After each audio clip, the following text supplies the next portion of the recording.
Assalamualaikum warahmatullahi wabarakatuh. Kami dari kelompok 12 yang beranggotakan Putri Latifatul Hidayah nomor absen 03, Rika Mualifatul Faizah nomor absen 25, Salsabila Arna Hazika Septiana nomor absen 26. Kami di sini akan mempresentasikan hasil kerja dari kelompok kami, yaitu yang berjudul Demokrasi Al-Quran dan Hadis. Sejarah demokrasi. Kata atau istilah demokrasi pada mulanya tidak dikenal dalam Islam. Demokrasi mulai dikenal sejak abad ke-5 Masehi sebagai respon terhadap pengalaman buruk monarki dengan negara-negara kota Yunani kuno. Akan tetapi, ide-ide demokrasi modern baru berkembang pada abad ke-16 Masehi, yakni tentang kedaulatan rakyat dan kontrak sosial yang diperkenalkan oleh Jean-Jacques Rousseau pada tahun 1712 sampai 1778.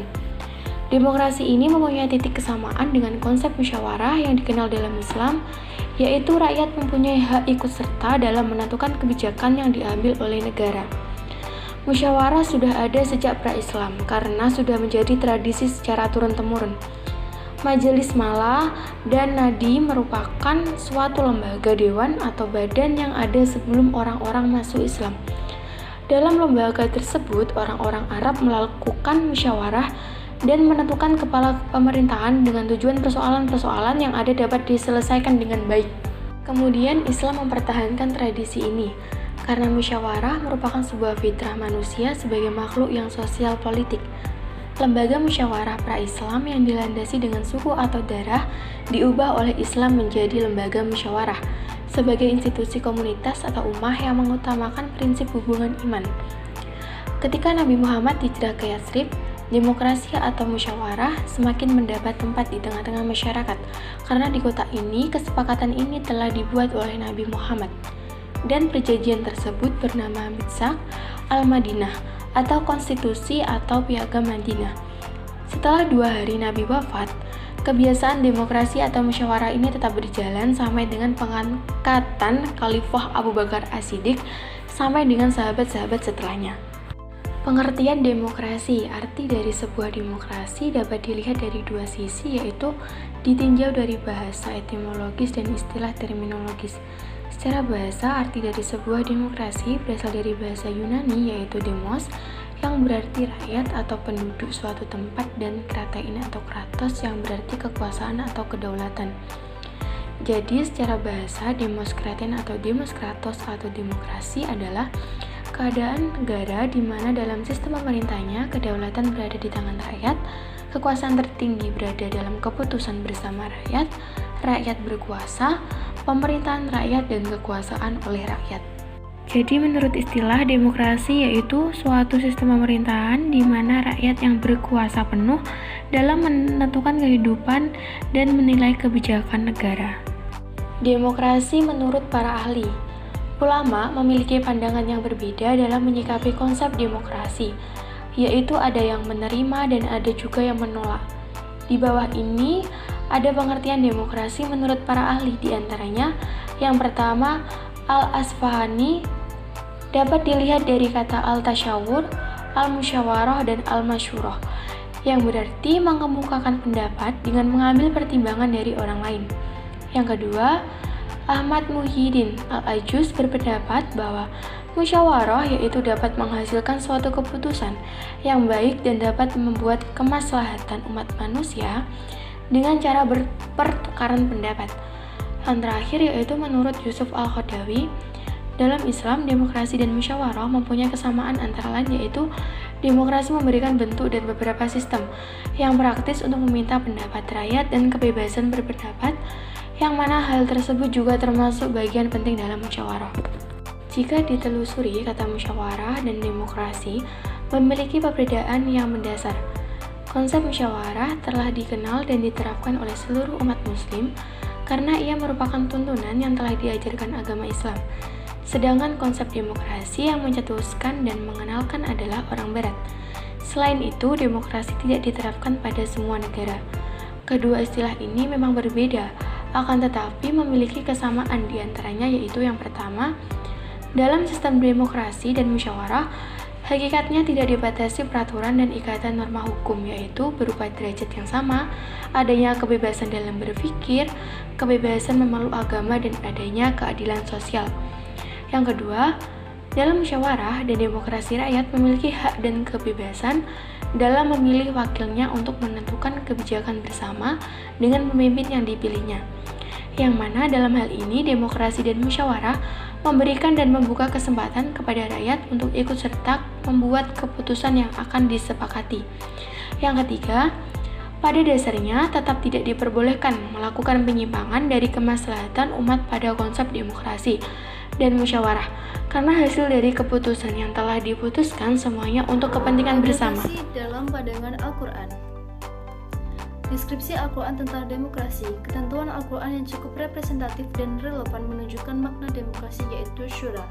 Oleh karenanya, deskripsi Al-Quran tentang demokrasi dalam konteks bahasan ini sejatinya diarahkan pada istilah tersebut. Sebab, kata syura dan demokrasi bermaksud musyawarah, dan makna ini identik dengan makna sistem demokrasi yang di dalamnya ada praktik musyawarah dari manusia untuk menentukan satu pilihan atas sebuah masalah. Di antara Abu Bakar Ibnu Al-Arabi mendefinisikannya dengan berkumpul untuk meminta pendapat dalam suatu permasalahan, di mana peserta syura saling mengeluarkan pendapat. Selain itu, alasan difokuskan pada telaah syura sebagai representasi dari kata demokrasi dengan sebab konsep demokrasi Islam yang dipahami selama ini adalah dari gagasan konsep syura itu sendiri. Apabila ditelusuri, kata syura merupakan sebuah nama surat dalam Al-Quran, yaitu Asyura, artinya musyawarah, dan kata ini pada asalnya diambil dari kata dasar sawarah dengan bentuk fi'il madi dengan kata kerja lampau, yaitu sawarah. Sementara lanjutan i'rab atau variatif kata tersebut yaitu wa masyara, wa syiyara, wa syiyaron, sawaron, yasuru, artinya bermusyawarah atau mengembalikan satu pendapat kepada musyawarah. Kata tersebut memiliki derivasi bentuk lainnya seperti sawarah dan tasawarah. Maknanya sama, yaitu musyawarah. Al-Quran menggunakan 3 istilah untuk makna musyawarah ditemukan dalam 3 ayat masing-masing. Quran Surat Al-Baqarah ayat 233 dengan lafaz yang digunakan yaitu watasyawaroh.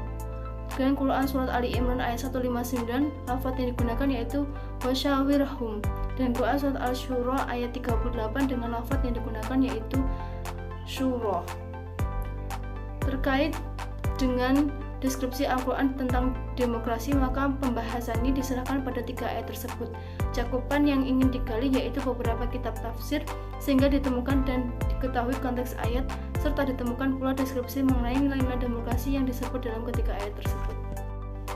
Quran Surat Al-Baqarah ayat 233 yang berbunyi Bismillahirrahmanirrahim wal walidatu yurdi'na auladahunna haulaini kamilaini liman arada an yutimmar radha'ah wa 'alal mauludi lahu rizquhunna wa kiswatuhunna bil ma'ruf la tukallifu nafsu illa wus'aha la tudarra walidaku biwalidiha wala mauludu lahu biwalidihi wa ala warithi mithlu dhalik fa in arada fisalan an taradi minhumma wa tashhurin fala junaha alaihima wa in artum an tastardi'u awladakum fala junaha alaikum idza sallamtum ma ataitum bil ma'ruf wattaqullaha wa'lamu annallaha bima ta'maluna basir, yang artinya, dan ibu-ibu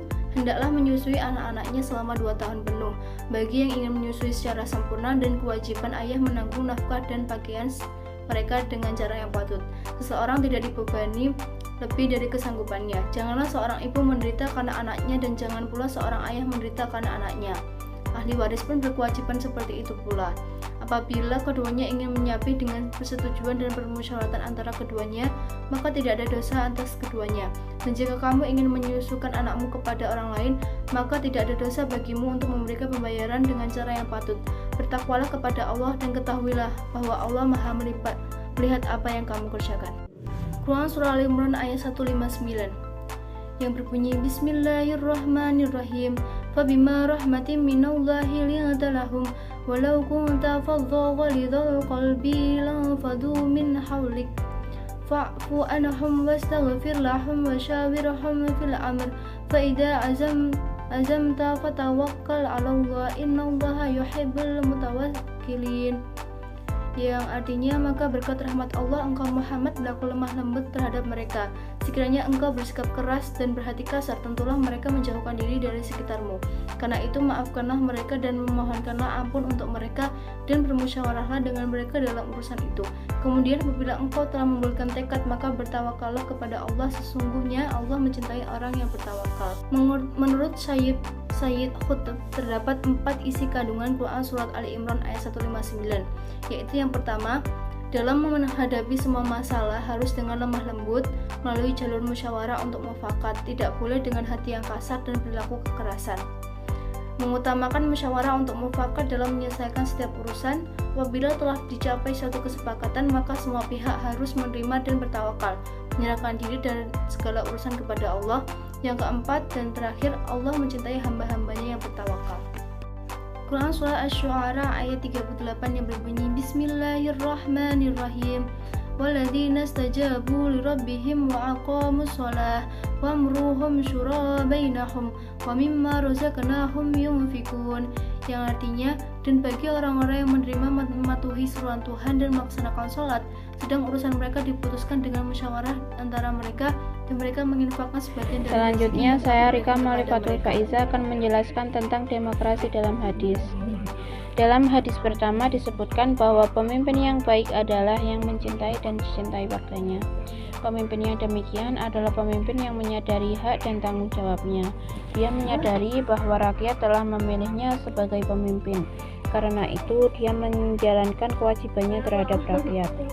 Dia tidak hanya berpikir bagaimana menarik pajak dari rakyat, tetapi juga memanfaatkan pajak itu sebaik-baiknya untuk pembangunan untuk meningkatkan kesejahteraan rakyat.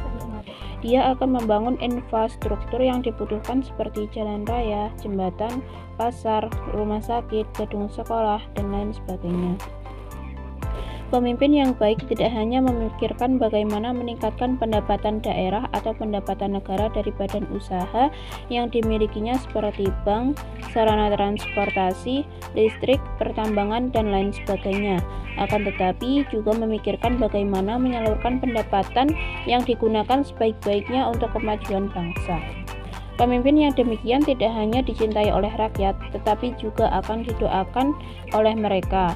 Semoga berhasil menjalankan tugas dan sukses memimpin warganya. Sebaliknya, pemimpin yang baik itu pun mendoakan rakyatnya agar dapat hidup sejahtera di bawah kepemimpinannya. Sedangkan pemimpin yang buruk adalah pemimpin yang membenci dan dibenci oleh rakyatnya sendiri. Pemimpin yang mengutuk dan dikutuk oleh rakyatnya. Hal itu mungkin saja terjadi apabila pemimpin lebih mengutamakan kepentingan pribadi dan keluarganya daripada kepentingan rakyatnya.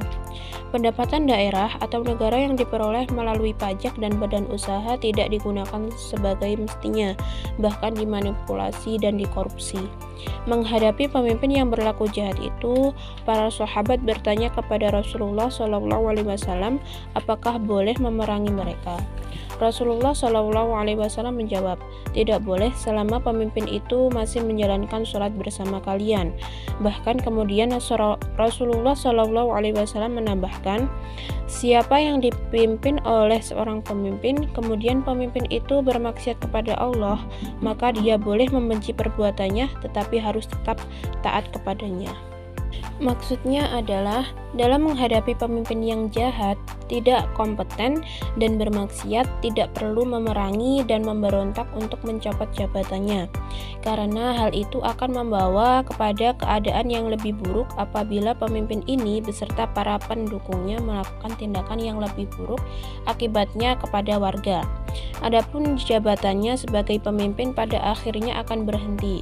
Dalam hadis lain, Rasulullah SAW menganjurkan umatnya yang menghadapi pemimpin yang demikian untuk tetap menjalankan kewajiban mereka dan berdoa kepada Allah Subhanahu wa Ta'ala untuk mendapatkan hak-hak mereka yang tidak diberikan oleh pemimpin.